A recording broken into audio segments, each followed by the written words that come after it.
Dios los bendiga, soy el pastor Gilberto Gutiérrez de la Iglesia Bautista Ores de México DF. Me da mucho gusto saludarlos en este día martes 3 de julio de 2018. La sabiduría práctica para ser feliz que encontramos en los Proverbios de Salomón hoy nos enseña este tema: construyamos la vida. Está basado en Proverbios capítulo 18 versículo 10. Seguimos con el tema de este capítulo recién iniciado, en donde nos dan ejemplos del perfil de un necio. Ahora se nos habla de la necedad en el ámbito laboral o económico. Leamos el versículo que nos corresponde ahora, hagamos una paráfrasis explicativa y después reflexionaremos en las enseñanzas que nos propone. Dice así el versículo 9. También el que es negligente en su trabajo es hermano del hombre disipador. Paráfrasis. Otra cosa importante es que el que es irresponsable y no trabaja como debe ser es alguien que tiene la naturaleza del que destruye la familia y la vida misma. Reflexionemos ahora en las enseñanzas que nos propone. La sabiduría de ser un constructor, le llamaremos a esta enseñanza.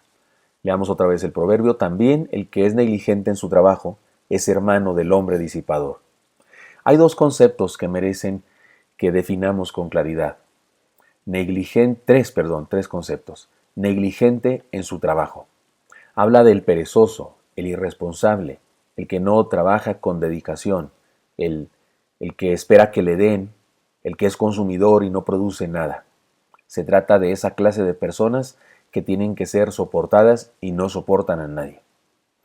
Además, otro concepto, el hermano de él, porque dice, el negligente en su trabajo es hermano de él, disipador, pero esta frase, el hermano de o de él, esta es una figura literaria que habla de igualdad. Es decir, que un negligente es lo mismo que un disipador, es lo que nos quiere decir. Que son hermanos, significa que son de la misma naturaleza, de la misma familia, que son cuates, que es como dos gotas de agua, digámoslo así, es lo mismo ser una cosa que la otra. Y el otro concepto que quiero que definamos o aclaremos aquí es hombre disipador. Aquí la palabra en el lenguaje original es la palabra destructor.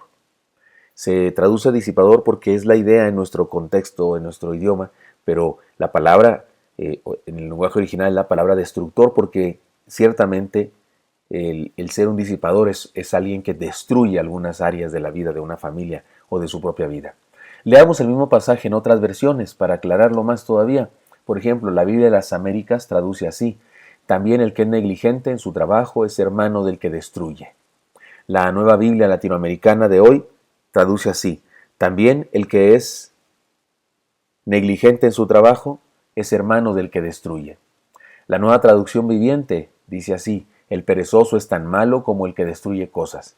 La versión llamada La Palabra traduce así: el descuidado en su trabajo es hermano del destructor.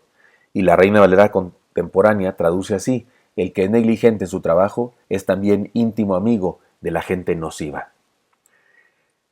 Como podemos ver, nuestra versión 60 es la única que dice disipador y no precisamente destructor, pero muchas otras versiones usan la palabra destructor. La enseñanza es tan sencilla como contundente entonces en este pasaje, digámoslo por puntos.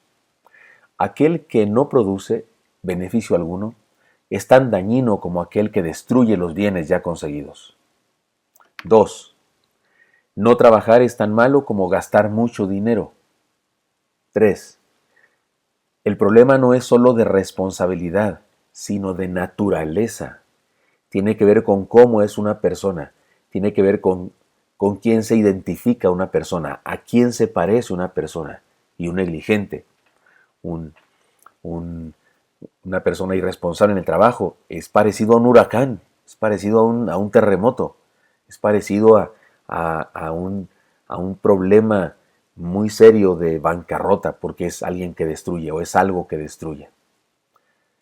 Número 4.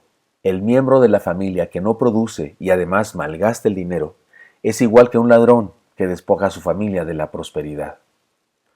Número 5. Si dije versículo, perdonen. El número 5, enseñanza o punto número 5 para extraer la enseñanza. La negligencia, holgazanería y responsabilidad laboral es un pecado y como pecado que es, destruye a quien lo comete.